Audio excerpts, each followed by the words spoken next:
नाज़रीन, वज़ीर आज़म गैरिल क़ौमुनि जे secretary general तरफ़ां बोर्ड मुतासिर इलाइक़नि जो दौरो कयो आहे।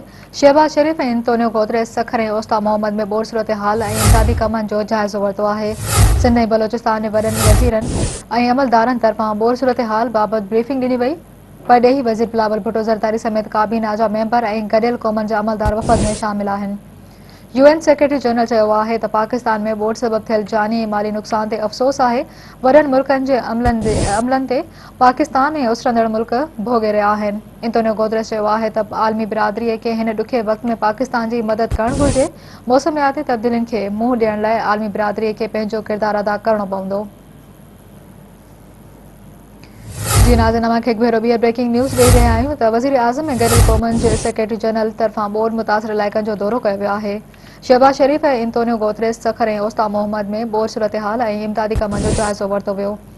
सिंध ऐं बलोचिस्तान जे वॾनि वज़ीरनि ऐं अमलदारनि तरफ़ां बोर्ड सूरत-हाल बाबति ब्रीफिंग ॾिनी वई।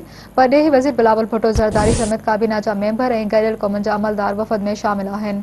UN सेक्रेटरी जनरल चयो आहे त पाकिस्तान में बोर्ड सबबि थियल जानी ऐं माली नुक़सान ते अफ़सोस आहे।